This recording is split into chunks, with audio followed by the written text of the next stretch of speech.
Amen, everyone. Well, good evening. How we doing? Doing all right with the cold Southern California winter here? All right, if you got a Bible, go ahead and grab that right now. 1 Timothy chapter 6 is where we'll be tonight. 1 Timothy chapter 6. Want to welcome you if you're watching online tonight on YouTube, on Facebook. We're glad you're joining us online. Looking forward to the day where you can join us. We know many have been tuning in as we've been going through this teaching series that we've been part of. If you've not been here, we are in the third of 4 weeks of a teaching series where we are covering the subject of money.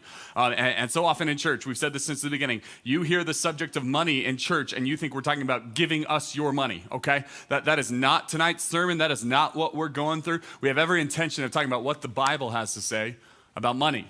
And as we jump into tonight's subject, I want to jump into it with this question, and it's a question I want you to just think about. You don't have to answer out loud, okay? This could get weird. But here's the question I want to ask. What is the most aggressively marketed product in human history?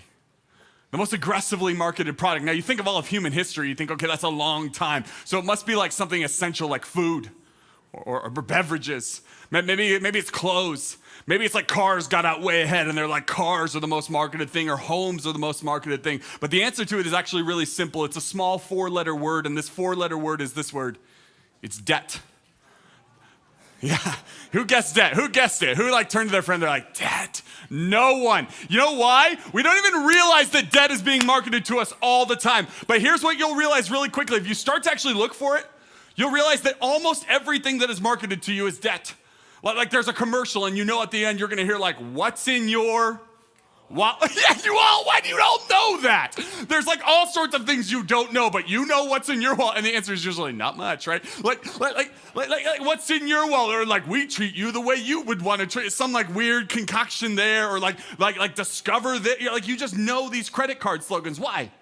Because if you consume any media, you're just constantly bombarded with get a credit card and your life will be magical. We're like, what? Or you think about if you've ever thought about maybe getting a home mortgage at some point, and maybe Siri overheard you say that, your entire feed is borrow money from us, historic lows, you should refinance your home. And then there's that rocket mortgage where it's push button, get mortgage. Almost like they're advertising to cavemen, push button, get mortgage, right? This is constantly in your face. It is constantly in your face. You ever realize the end of a car commercial is never, therefore you should buy our car, or come on down today and buy our car? What's the end of every car commercial? It's all of the ways you can buy the car if you don't have money to buy the car. It's don't worry, you can have 75 months of payments of this much at 0 APR, and by the end you're very confused, but you might want to buy the car. It is in your face constantly. The most aggressively marketed product in our culture, in the history of the world, is debt. And there's a reason for that. When people give out debt, they make a lot of money. You know how you know people who give out debt make a lot of money? The banks have nicer buildings than you live in, right? They make money by giving you money and then getting more back for themselves. It is aggressively marketed. That's why for the average borrower here in America, average borrower of student loans, $28,500 student loans. Some of you are like, what? Some of you are like, that's way low, right? Like the average car loan, the average car payment is $550 a month. The average household in America has $5,700 in credit card debt. And the average home loan, we'll just take right here in California, is $365,000. And in case you think this is just a few reckless people out there spiking that thing, do you know that our nation is $27 trillion in debt? That doesn't even compute to us. We're yeah, that's play money. It's real money. And we're in debt that much. And here's my point. It's the most aggressively marketed product in human history. And in our culture, let's just say in our nation, it's normal. It is the most normal thing there is. And here's what I want to put before you tonight. When our culture says it is normal, we should be careful. This is a principle that applies across everything. When our culture says something is normal, you need to be careful. I might even say, when our culture says something is normal, you need to be skeptical. Do you know that the entire pushback against the Christian sexual ethic is, well, everyone else is doing it, everyone seems into this thing, it's normal. And as Christians, we need to go, okay, just because something's normal doesn't mean we shouldn't be skeptical. Shouldn't we be, think about in culture, everyone swears, right? Everyone uses obscene language and is vulgar all the time. But just because it's normal in a culture doesn't mean we shouldn't be skeptical. Doesn't mean we shouldn't kind of stand back a little and go, I'm not sure about that. Just because we live in a culture that obsesses over body image and tells you at the same time you need to be skinny as a rail and buff in certain areas. It's just impossible. but it's like the normal average thing that everyone agrees is beautiful. You should be skeptical. You should be careful. Like when our culture says something is normal, you, the people of God, those of you who call yourself Christians, and I don't assume that's all of you or everyone listening online, but those of you who are Christians, when the culture says it's normal, you should be skeptical. You should be careful. And the same thing goes with debt. Listen, we live in a culture that says you need to take out student loans to go to college. We live in a culture that says you're always going to have a car payment. We live in a culture that says there's no way to buy a house or ever live without a mortgage. We live in a culture that says you should get a credit card. Why? So that you can get a better credit score. Why do you want a better credit score? So you can borrow more money. Like that's the culture we live in. Like it amplifies this idea that like you need to get in debt. Why? So you can get more debt someday. It is so normal and we are swimming in it. And so here's what I want to do tonight. I want to say things that sound abnormal. Like I'm going to stand up here on this stage and say things that sound so strange to some of your ears. In fact, I'm going to say things tonight that sound so unorthodox to American culture that some of you are going to sit and think I'm crazy. Like this is insane. But here's my intention tonight. My intention is not to give you my opinion on your debt load. My intention is to show you that the Bible is actually interested in what you think about when you think about debt. Like tonight is not a financial seminar. I'm not here tonight to give you strategies on how you can leverage other people's money to become rich. Like, hey, like that's not what tonight is. Tonight is my opportunity to stand before you and plead to you in the midst of a culture that says debt is normal and good and celebrated and the best thing ever. My intention is to show you what the Bible does say. But in order to do that, I actually want to start with what the Bible does not say. So let's start with 3 things the Bible doesn't say about debt.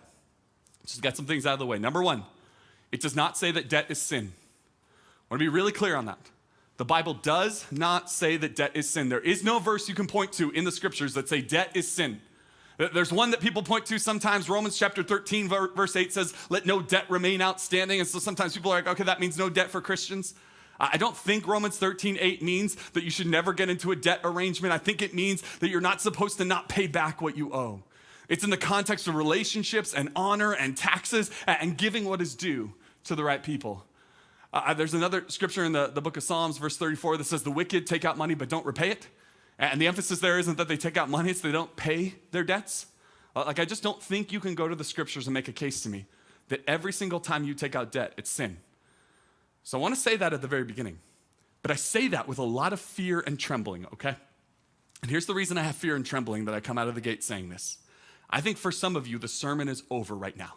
You're like, it's not sin, I have nothing else to listen to. Because for some of you, the entire world you've constructed of your faith is the bucket of sin and the bucket of not sin. And if it's not in the sin bucket, let's have at it. So you hear that debt isn't sin, and so you go, great. And I say student loans might not be sin, and you go, great. I'll get $250,000 of student loans, getting a degree in left-handed puppetry, and it'll be great. It's wonderful. I'll just spend like it's no tomorrow. I'll be like, someone will pay this off someday. Or I say that it might not be sin for you to have a car loan. You're like, great, because there's a truck, and they're having a sale. Brian talked about this last week, like a sale. Like, oh, it's great. It was $50,000, now it's $48,000. I got to buy a $50,000 truck for $48,000. Like, my fear is that I say debt isn't a sin, and therefore you drop into this mode where you think it's okay to spend whatever and borrow for it just because it's not sin. That you would walk into a home, and maybe most of you, many of you maybe aren't homeowners yet, but you're like renting, and this even happens with renting, right? You walk into a place, you're like, this place is fine, but like I really want granite countertops, right? Because like I can't cook on not granite, and then like I need hardwood floors because carpets is so 1970s, and then I don't know this only because my wife watches these shows where like everyone goes house hunting, right? And this is like the ultimate disaster, and they walk in. No one ever wants walls or rooms in their house. You ever notice that? They're like, open concept? Like rooms are so passe. That's out. I need open, everything open. Knock down the exterior walls, make it a hut, like whatever. Like that's what we want. And here's the crazy thing. I say that debt might be okay. I say that debt isn't necessarily sinful. And what that opens up the door for so many Christians is to go, then I can take out as much debt as I want. You see, here's the second thing I need to say. The first is that debt isn't sin. The second thing though, is that the Bible does not say that debt is wise. The Bible doesn't say debt is sin. But you will find no place in the Bible where there is a positive reference to debt. There's no place where it's like, and Abraham took out a second mortgage on his home, and God went that way, it takes money to make money, right? Like that never happened. There's never a moment where there's a positive reference to debt in the Bible. The Bible is deeply skeptical of debt. So it's not sin, but it doesn't make it wise. And you need to understand in your Christian framework as you follow Jesus, it's not just sin and not sin, bad and good. There's something in between. There are things that are not sin, but they're not wise. Listen to me. I don't think it's sin for you to spend 4 hours a day on your phone. Like if your screen time report reads 4 hours, especially in these last 2 weeks with the election and all that, you're like, oh, like that's rough, right? I don't think it's sin, but I know it's unwise to spend a quarter of your waking hours of your life staring at this little device. Like it's not sin, but it's unwise. I don't think it's sinful to not exercise or care about your health or eating healthy at all. I don't think that's sin. I just think it's unwise, right?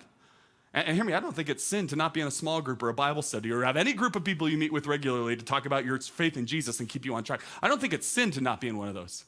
I just don't think it's wise. And so here's what I see in the scriptures. There's sin, there's good things, and then there's unwise things that aren't necessarily sin, but we need to be really, really careful about. And I think debt falls squarely in this. I want to talk tonight about debt, and here's what I want to do from the beginning. As a teacher, as a leader, I think one of my jobs is to share maybe a little more, be a little more accountable about what I say, all right? So I never want to pretend I'm something other than I'm not. So I'm going to talk tonight, real briefly, about where debt has intersected with my life and my family. 3 places specifically. I mentioned credit cards. Okay, when I was 18 years old, I got a credit card. I got handed it. They said, you got to spend on the credit card. I was like, but I have cash. Why do I do this? And they're like, so your score, your FICO score can go up because that's like a measure of your worth in life in an eternity, right? Your score. And so you like swipe the card. And so I had the credit card.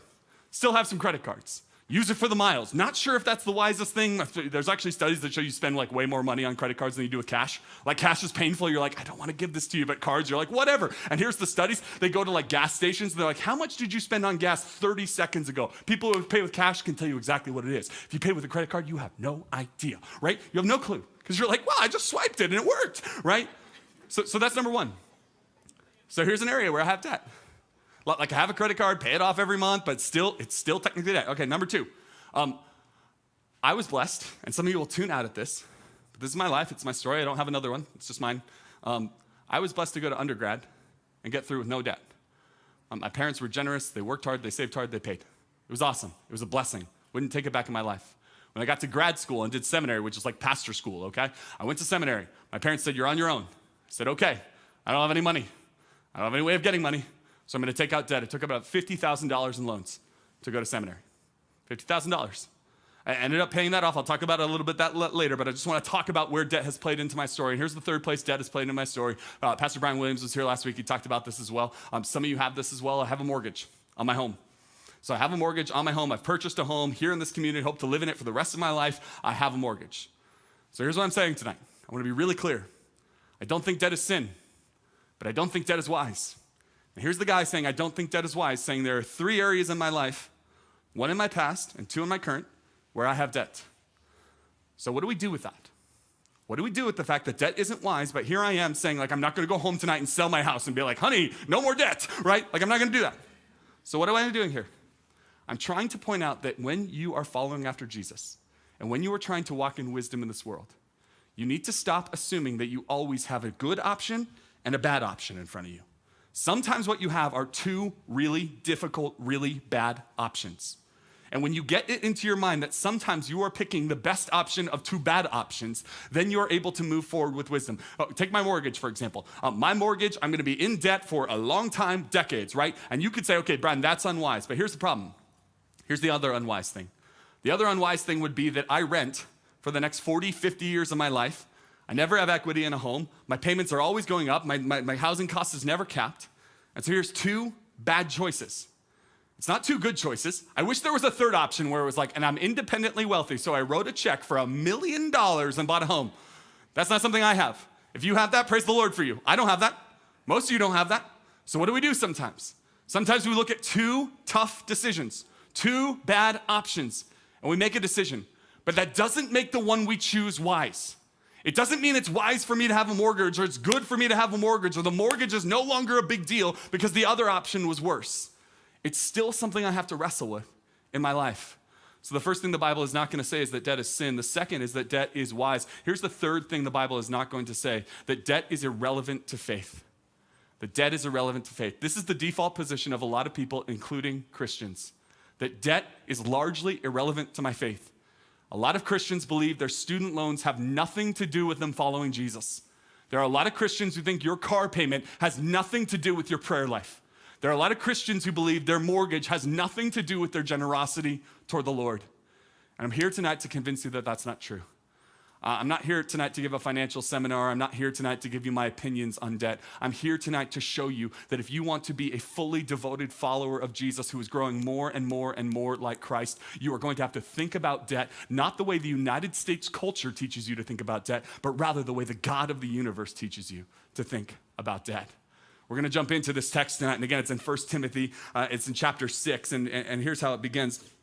It begins this way in 1 Timothy chapter 6 and verse 6. If you have your Bibles with you, if not, it'll be on the screen. It says that godliness with contentment is great gain.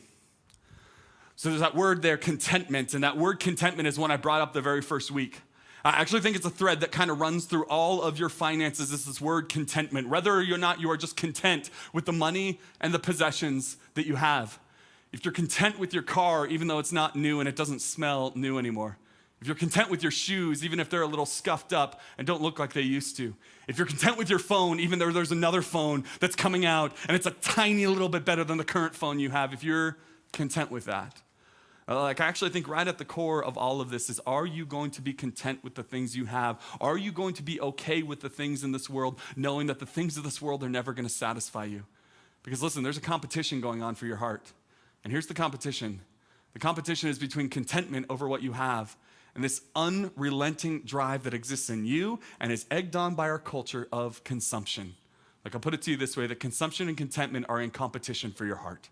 Like, there's these two things competing for your heart. One says, be content with your shoes, they're just fine. And consumption says, but there's another pair of shoes out there, and if you get that, you'll be happy. And you're like, how am I gonna be happy with new shoes? You're like, don't ask questions, you'll be happy, right? Like, that's consumption. Consumption and contentment are competing for your heart. And here's what I need you to know tonight. When consumption beats contentment, you get debt. That's how you get debt. Debt comes when your desire for consumption destroys your contentment with things in this world. When you could be content with where you live and you're like, I don't even have a mortgage yet. Okay, but you have an apartment. You have somewhere you rent. Maybe you live with your parents and you become not content with that. I don't want to live with my parents. I don't want to rent this dingy little place. I want a better place. I want hardwood floors. I want a nice thing. I want an island in the kitchen because that makes food better, right? You want that. I'm not content with that. So what happens? Even if you're not owning a house yet, you start renting more and more expensive things. And the more expensive you rent, the less money you have to put toward a house someday. When contentment gets crushed by consumption, you end up in debt. Listen, it just goes all the way. It's the clothes that you think you need. It's the car that you think you have to have. It's like you having a car and suddenly needing a new one because you've got it in your mind that the newer one will somehow make you happy. It's you constantly needing to eat out. Like Pastor Brian Williams talked about this last week. He was like, you go to In-N-Out, you can actually just say, I'm content. It's like 11 o'clock at night. I'm not even hungry right now. You ever thought about that? Like, you can just say no. It's amazing. Because listen, when consumption beats contentment, you get debt. But hear me. When contentment beats consumption, here's what you get. It's so good. Dollars. Dollars. Money. When your contentment in this world overcomes that impulse, that drive toward consumption, you get money. Now listen, some of you are hearing me say you get money, and that sounds like worldly to you. It sounds like that's not Christian stuff. That's not spiritual. This isn't a sermon. This is just like a lecture on how to get rich. It's not. You having money in this world is not some frivolous, irrelevant thing to your faith. Do you know what the scriptures say? If you don't take care of your own household, you're worse than an unbeliever? I have a wife and 2 kids. Do you know how I have to take care of my household? I have to put food on the table. And if I don't do that, I am worse than an unbeliever. So what do I need to do? I need to make sure the consumption, the drive I have to have stuff doesn't overcome contentment so that I have the margin to be able to feed my wife and 2 kids. Like this dollars, the idea of having money, it's not some like anti-God or some other type of thing. It's you saying, I am going to be content because contentment allows me to do what I am called to do in this world, to provide for my family, to save and invest for my future, to get the education I need, to be generous. Listen, you can be generous when you're poor, but you can give a lot of money away when you have become content with what you have. Like, hear me, I say this almost every week during this series. There are people who give hundreds of thousands of dollars a year to Calvary. That blows some of your mind. That there are families that give hundreds of thousands of dollars a year to the mission of this church. They don't give it so their name's on some building. You don't see names up here. All you see is people anonymously and generously and regularly giving money. Why can they do that? Because they make a ton of money. But you can make millions of dollars a year and still allow consumption to overcome your contentment and have nothing left to give. The only people who can give are the people who have dollars. The people who can invest and make a difference in this world. You know what dollars are the difference of? Like if you don't get a hold of your debt right now, and you just start to accrue debt at this age, I know I'm speaking to a group here, I imagine I'm speaking to a group here that is largely not considering themselves rich, okay? I imagine some of you are wealthy, and praise the Lord, seriously, some of you are making bank right now, and that's awesome. I have nothing against that. That's wonderful. And some of you have families that are just here's all the money ever. And you're yay, right? That's some of you. But I'm going to assume that is not most of you. I'm going to assume most of you do not put yourself in the rich category. But here's what I need you to know, those of you who don't put yourself in the rich category. What you do now, whether or not consumption or contentment wins that little fight for your heart, will impact your future. It will impact whether or not you are able to pay for a home someday. And some of you, that seems so far off, but your decisions now impact that. Your decisions now can rob from your future. For some of you, it actually comes down to this, and I'll speak to ladies. Ladies, some of you are exactly like my wife. My wife, from 15 years old, 11 years old, from as early as she can remember, said, my dream job is this. I want to be a stay-at-home mom. I want to do that. And listen, I don't think that's all of you. Some ladies want to work and they don't want to be a stay-at-home mom. Praise God for that. Go work. Be awesome. But some of you, and maybe more of you than you'd like to admit because it's kind of looked down upon in our culture, but maybe more of than you would even admit would say, I want that for my life. And here's the deal. Us being able to have my wife stay home came from a series of decisions of how we were going to deal with debt, how we were going to deal with contentment versus consumption, how we were going to save money and put it away before our first kid came 3 years ago. These decisions we made in our early 20s playing out now in our 30s because contentment and consumption are just going to constantly be fighting in your life. And what you do with that fight right now will impact your future. It goes on this way to tell us in verse 7. It says that, for we brought nothing into this world, and we can take nothing out of it. Which is this great reminder that some of you just need to tattoo on your arm right up somewhere. I didn't bring anything in. I'm not gonna bring anything out. My life is a mist. I'm here for just a little bit of time, and whatever I own, someone else is gonna own someday, or it's gonna be in a dump. That's the only options. I'm either going to give it away to my kids, someone else is gonna own it, or it's gonna be in a trash heap somewhere. We brought nothing in, we take nothing out. And it says, but if we have food and clothing, we will be content with that. Food and clothing. Listen, I want to be clear. The Bible is not this sort of you should not want anything. You should just starve and be naked. That's not the Bible. The Bible isn't this kind of unrealistic thing, but here's what the Bible is saying. There are certain things that we need to survive, like clothing, food, probably a house to live in. And I don't mean a nice house, it has a pool, it's lovely. No, a house, some basic dwelling for you to be in. It's about survival. But here's the observation I want to make tonight. And I think this is an important part as you wrestle with debt. Debt is almost never about survival. Now, I want to give you the asterisks here. Sometimes when preachers or professors or public speakers say things, we put in what I call the weasel word, right? I don't say debt is not about survival. I say it's almost never. And that's a really dangerous thing to put in there. But it's true. Sometimes debt is about survival. There are some people who have medical debt because they literally wouldn't have survived without this surgery, but the surgery ended up saddling them with tens of thousands of dollars of debt that they're dealing with for the rest of their life. That's about survival. I've been in places in this world where people are in debt just to feed their children, and it's the sick cycle of poverty and debt, and it becomes a kind of slavery.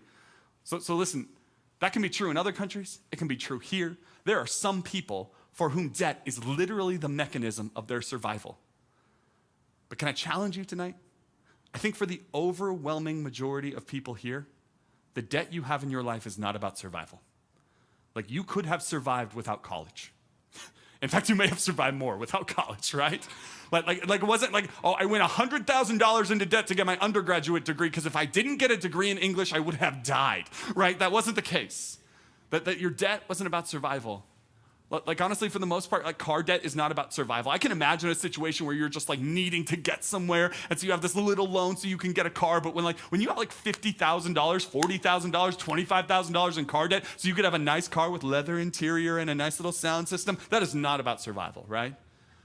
It's not. Mortgages aren't about survival. But like so much of debt is not about survival. And this isn't just like a nice little observation that I'm putting out there. It should actually be something you remind yourself every time you go to sign for debt in your life. You need to look yourself in the mirror and remind yourself this is not about survival. And here's why I say this. Because I think we are really good at convincing ourselves that the decision we make to go into debt is about survival. Some of us are really good at convincing ourselves that we went into debt and we had to. And again, if you have some extreme situation and you find me after the service, you go, I would have died without this debt, and you really mean it, I'm not going to disagree with you, okay? But I'm just here to say, for the most part, we spend money on stuff we don't need to impress people we don't like, and we call it survival. That's what we do. And here's why we do it. It's kind of like, remember in Taken, he talks about like I have this particular set of skills that I've developed over a long career. I've said this before, but you have a particular set of skills that you have developed over a not very long life. And here's the set of skills you have, that you are an expert in justifying every decision you make. You are so good at it. You are so good at justifying your decisions, especially when it comes to money. And the reason I know you're so good at justifying that is because I am a pro at this. Let me tell you, just yesterday, I had already written this sermon and written this sentence down on paper. And then I did this little number. Let me tell you the story. So yesterday I had lunch with a guy I haven't talked to in a while, and we were over here at Sushi Eye over here in Westlake Village. Lovely place. They're not paying me to say this. Just want you to know, lovely little sushi place. Go to Sushi Eye. We have a wonderful lunch. After lunch, I think to myself, oh, I need to stop by Bank of America. And so there's one just across the street there, kind of near Panera. Right across the street there, go over to Bank of America, because my wife and I, tomorrow, we're getting on a plane. We're going on a little trip. And so I thought to myself, I talked to my wife, we need some cash for this trip. You know, you're giving tips, or you're in a car, or you're in a taxi, wherever we're going. We just need some cash. It's nice to have some cash where you're traveling. So I come up to the bank, get into the bank, get cash out. But then if you know the geography of Westlake Village, and not all of you do, but if you know the geography of Westlake Village, there's a Bank of America right there, right on the corner. What is right next to Bank of America? Does anyone know? Dunkin' Donuts. And so I'm standing there, and I'm looking at Dunkin' Donuts. And mind you, I began the story by saying I had just eaten lunch. Just ate. I did not need a donut. I did not need a donut for anything. But here's what I said to myself. I'm sitting there holding some of the money I got. And here's what I said to myself. I just got money out for this trip so that I would have cash just as we're going around. It's always good to have cash on a trip. But when the bank dispenses it out of the ATM, it's all 20s. And you don't want to just have 20s. You got to have ones, fives, tens. So I'm going to go to Dunkin' Donuts and get myself one donut, not because I want a donut, but because I needed change for my 20. Do you see how we're experts at this? Like, I'm here in Dunkin' Donuts eating a maple bar, and I'm like, oh, that was a wise financial decision. We do this all of the time. We go into things and we think, oh, this is the wise thing to do. And then we get like some person in our corner who goes, that's smart right there. That's sophisticated right there. That's real. That's real. Yeah, you're a thinker there. And so it's like you can't afford a house at all, but you're like, interest rates are at record lows. So, I mean, this is just like the right thing to do right now. Don't you agree? It's like, it's the right thing to do. And then you're like, I'm going to go to school. I can't afford school, but I'll take out money because you know what? Like everything will work out. No one ever suffers under student debt, and no one's smart enough to be like, no, it's crushing a generation of people, right? But we justify our decisions. I said this 2 weeks ago, like some of you, when you're buying a car, you're constantly using this word reliable. Like you're like, it's not reliable. I can't do a used car, so I gotta get a new car, because used cars aren't reliable and new cars are. Do you know what every single one of you drove to church tonight? A used car. It's used the minute you drive it off the lot. It's a used car. And yet some of you are like, I gotta get a new car. And so you're spending way more money than you need, signing on the line. You're like, I can afford the payments. You don't even know how much the total amount is. You're just like, I think I could swing that every month if nothing ever goes wrong in my life, which nothing in 2020 ever has, right? Like that's what you think.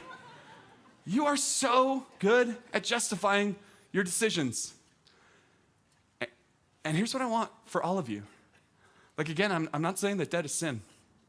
I'm not even saying every time you sign on a dotted line for debt or a car or a house or a loan, student loans, anything, that it's bad. I would love for someone the next time you approach debt, think about debt, to like look yourself in the mirror and say this sentence: I am a world-class expert in justifying my behavior. Like to look at yourself and recognize that you are about to justify everything you already want to do.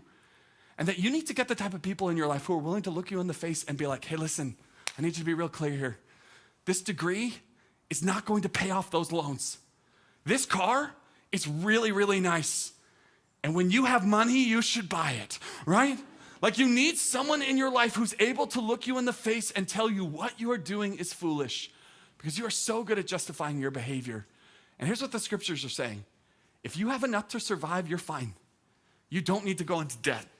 Again, if at some point you find yourself in a place in life where you or your family will literally die if you don't go into debt, knock yourself out. But every time it's not that, you should be super skeptical and super careful about going into debt. It goes on this way in verse 9. It says, those who want to get rich fall into temptation and a trap, into many foolish and harmful desires that plunge people into ruin and destruction. We just read that again. This is like the best thing ever. Someone needs to hear the number of ands that are in this statement. Those who want to get rich fall into temptation, and not just temptation, a trap. And in case that wasn't enough, into many foolish, not just foolish, and harmful desires that plunge people into ruin and destruction. So not just ruin, but ruin and destruction. Like this is the deep concern, the profound concern of the person who's writing this. As Paul's writing to Timothy, he's going, listen, money is this thing that can destroy you. Ruin and destruction. And hear me, one of the quickest ways for you to destroy yourself with money is to get in over your head in debt that you will never be able to repay. It's to get into a student loan situation because you think if I don't go to college, my whole life will fall apart, and no one's ever made it in college, and there are no examples of anyone in the world who's ever been successful without college, so I got to do that. And you step in and you take out too much debt, and it destroys you. It's the person who says, I want to start a business, and in every business you've ever started ever, you got to take out a big loan because it takes money to make money, and then you take out all this money, and then you are saddled with debt for the rest of your life. You take out a mortgage you can never afford, and you're just scraping by with minimal mortgages or minimal margin in your life. You get into a situation where you're renting a place, and everyone's stoked on the place because it's like the greatest place ever, but you have no money in your life to give or to save or to invest, and your life is getting destroyed. Like, I just want to say this so bluntly tonight. Debt can rob from your future. Debt robs your future. And I just want you to be aware of that. I want you to be aware that the decisions you make as a young man or woman can rob you from your 40s and your 50s and what you're doing. And listen, I'm not saying if you're in debt or in a lot of debt right now, there's no hope for your future. I'm going to get to what I think the hope for your future is. But I want someone to hear me tonight when I say that debt should scare you a little bit. Like if debt doesn't scare you at all, if you're like, whatever, debt's fine, you take it out, if you just have this kind of casual attitude toward debt, it's going to come back to bite you. Like you can handle snakes, but at some point they bite. You can be the person who like reaches into the oven to flip something over on a pan, and you're like, I'm going to do this like laser thing where you're like getting in there to do it, but at some point you're going to burn your hand on the oven, right? Like at some point when you play with fire, you're going to get burned. And if you have debt, like I have debt on my home, you need to be a little bit scared about it. Not panicked, not overwhelmed, but you need to say, debt is not my friend. Debt is not something that I'm just going to use as a tool throughout my whole life every time I have that impulse, because it's going to rob from my future. Verse 10, it ends here. It says this: for the love of money is the root of all kinds of evil. I said this 2 weeks ago, I'll say it again. The Bible never says that money is the root of all evil. It's your love for it that's a problem. The love of money is the root of all evil. Some people, eager for money, have wandered from the faith and pierced themselves with many griefs. Did you see that? Like money's going to drive you away from God. Money. We always think it's sin, wickedness, evil, joining some kind of cult. That's going to draw us from God. Maybe that's true. But money is the main competitor to your heart. Money is the thing that is after you. Jesus says it so clearly. He says you can't serve both God and money. You got to pick one. And here's what he knows, and here's what you need to know tonight. That this desire for money can wreck your faith. Debt can wreck your faith. Now, said at the very beginning, this is not a financial seminar. This isn't my opinion on debt. This is us talking about what the Bible has to say. I say debt can wreck your faith. Your student loan, your mortgage, your car payment, your debt that you took out for whatever reason. It can be debt on silly things. You can have a Sea-Doo or a boat. There's debt people have on lawnmowers. You're like, what? Like, this is what we do. We have debt on everything, because why not? Debt on your iPhone, debt on everything. It can wreck your faith. Now, here's why I make a bold claim like this. I've said since the beginning of this series that the two combatants for your heart, the two things tugging on your heart, are money and possessions on one side and God on the other side. And again, the assumption that I've made and that I've been talking about tonight is this, that the people I'm talking to in this crowd, maybe some of you listening on live stream aren't this, but live with us here. Those of you who I'm speaking to do not have a ton of money and possessions. So when I say it's money and possessions versus God, a lot of you go, I'm in the clear. I got nothing to compete. God's good. He's got nothing to compete with, right? Because my bank account doesn't have a comma in it, right? Like, I'm good. I'm good. Like you think of it that way. And that might be true. Except you can very easily tilt the scales toward money and possessions with debt, right? Like any one of you could go out tomorrow and get tens of thousands of dollars in debt, money, and possessions and tilt the scales immediately. But like debt can put you in this place where suddenly money takes a role that it should have never taken in your life. The person who is drowning in debt is not constantly thinking about their hunger for God. They're constantly thinking about how they're going to stay above water and make all of their payments. It is a competition for your heart with God. Well, listen, my desire isn't that you would be rich in this world. My desire isn't that you would somehow have no debt and like that's some principled thing, like you should never have debt. My desire is that you would love God more than anything that is in this world, that you would be more satisfied with Jesus Christ and his love for you than any gift he could possibly give you, including money and possessions. So tonight, the invitation for you is to deal with your debt, to slay it, to be the type of person who says no more, to be a little bit afraid of debt, to have a plan for your debt, to think about your debt, to consider your debt. And here's how I want to do this. I want to answer the question, what now? I realize I'm talking to some of you, you have no debt. You have no student loans, you have no mortgage, you have no car payment, you have no debt. That's wonderful. But let me speak to you who do have debt, or someone you know is drowning in debt right now. Here's the first thing you need to do. You need to calculate exactly how much debt you have. This is really practical, but it's really true. Jesus says no one builds a tower without first considering the cost, right? You need to know exactly how much debt you have. And I don't mean like, I think it's sort of maybe like 20 or 70,000. Like that doesn't work. You need to know. I don't mean down to the penny. I just mean like, okay, this is how much debt. And not how much you're paying a month. Like, what is the total sum of your debt? What is the mountain that is sitting upon you that you need to climb to identify exactly how much debt you have? And here's number 2, acknowledge that if you have debt, you're in danger. And I think that's the hill some of you will not cross tonight. I think some of you will leave, and because debt is so normal in this culture, because your parents have debt, because your friends have debt, your professors had debt, everyone's got debt, you just go, it's normal. And here's the thing. Normal can be really scary. I've told you I have a mortgage. I should be scared of that mortgage. Not frightened, not overwhelmed, not terrified, but I should be aware that that mortgage is risk in my life. And that if somehow I get to the point where I cannot pay that mortgage, it is going to dramatically change the life, not just for me, but the life of my family. Like we should have a little bit of awareness of the danger that debt poses to our life. Like if I could have no mortgage, if I could pay that off, my life would be so much more free from the shackles of debt. We need to acknowledge the danger. Number 3, this is real simple. You need to start acting your wage, right? And saying no, right? You act your wage. If you make 50, don't spend 60. This is like the most basic thing ever, right?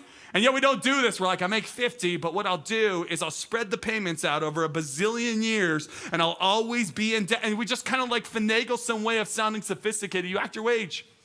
Do you know what you need to do when you act your wage and you're a young adult? It means that sometimes people go out to dinner and they're like, I'll have a steak and I'll have this and I'll have all that. You're like, I'll have a bottle of wine and a salad, right? That might be acting your wage. That might be humiliating for you.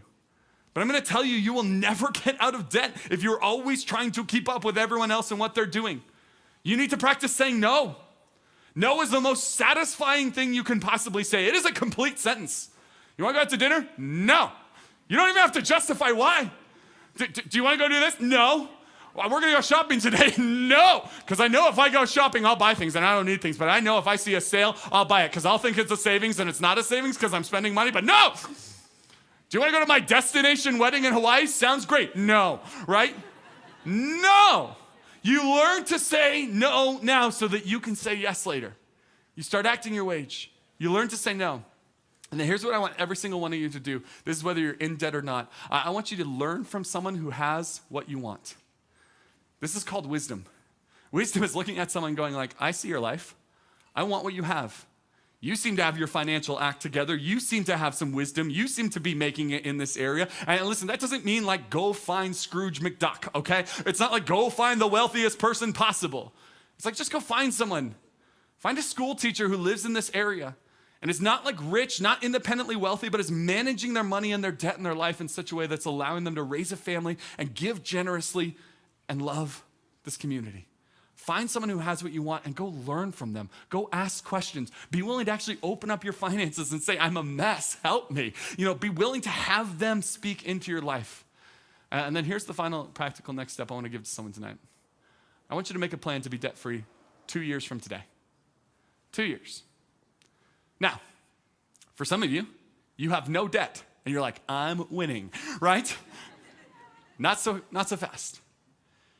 If you have no debt, you know what would be an amazing win? If 2 years from today, you still had no debt. It is so easy for debt to sneak in and be like, that's not debt, that's just a mortgage. No, it's debt, right? That's not debt, it's just a student loan. No, it's debt. No debt. Imagine if in November of 2022, you were heading into Thanksgiving and Christmas and you had no payments of any kind whatsoever. How amazing would that be? So some of you have no debt. Some of you are like, that's pretty easy. I bet you I can knock it out in a year. Great. Knock it out in a year. Knock it out in 6 months. But then 2 years from now, have no debt. And then to the person who goes, listen, you don't understand my situation. I took out so much loans to go to school, medical, all this kind of stuff that was out of your control. Okay, not 2 years. 3? 5? Doesn't have to be 10. Doesn't have to be 20.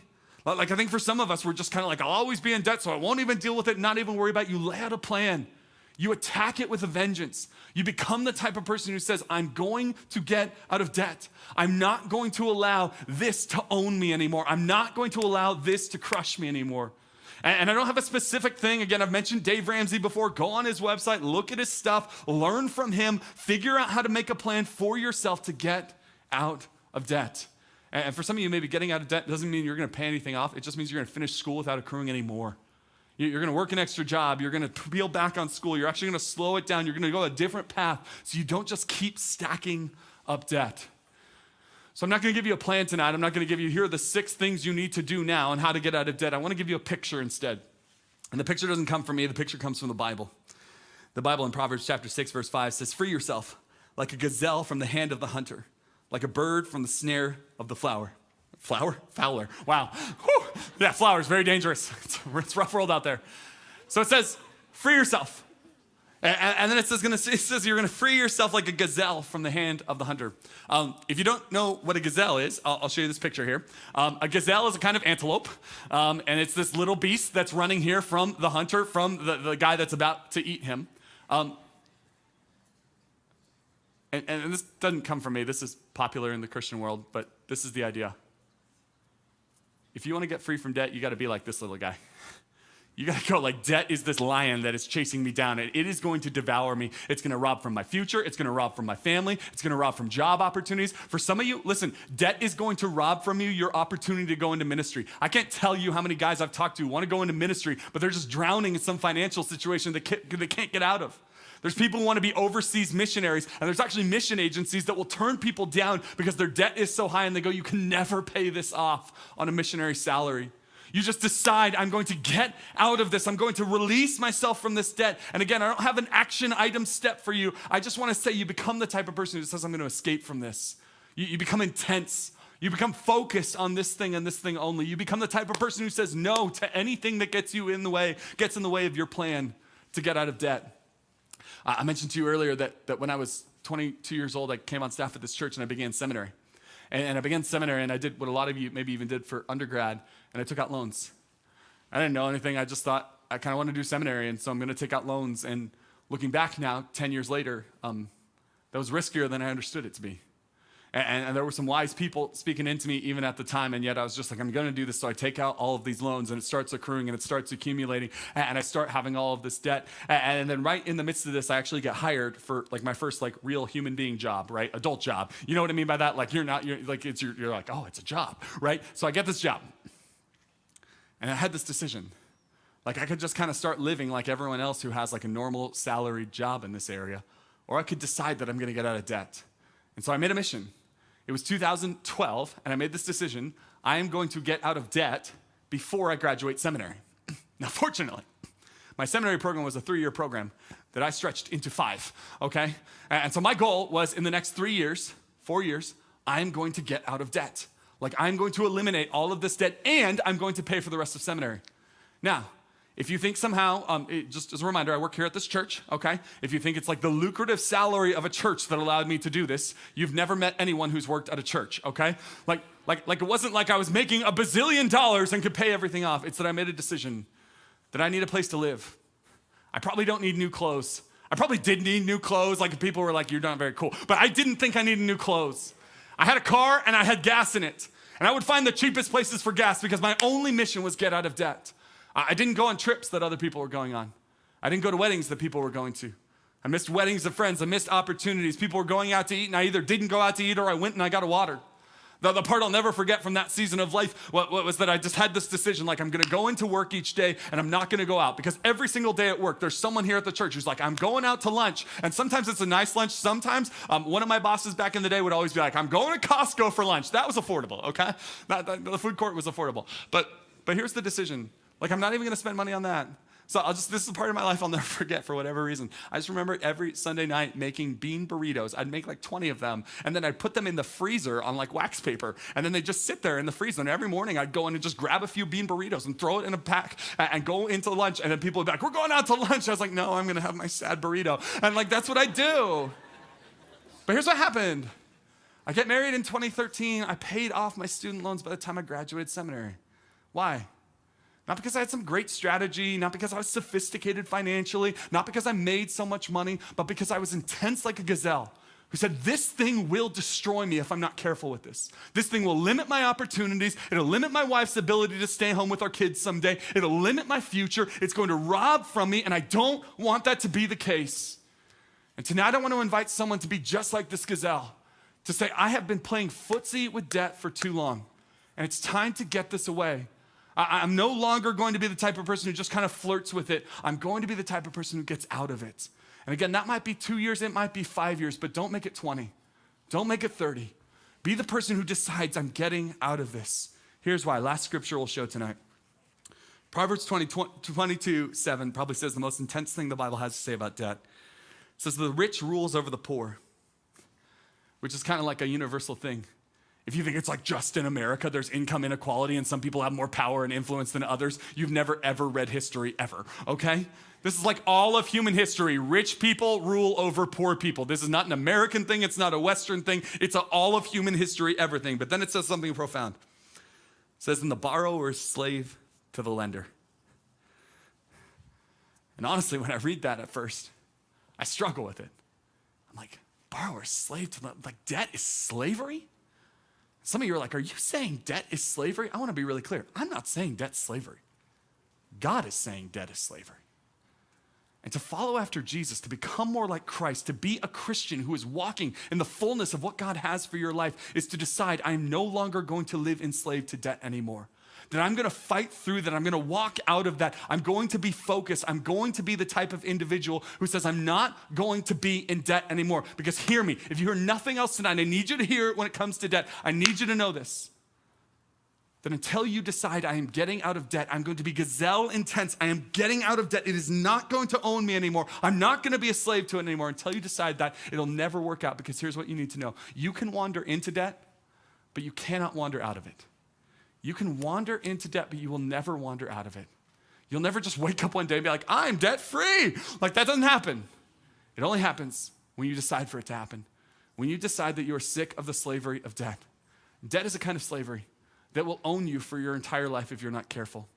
And you need to be the type of person who recognizes the danger in debt, not just for your finances, not just for your future, not just for your family, but for your faith.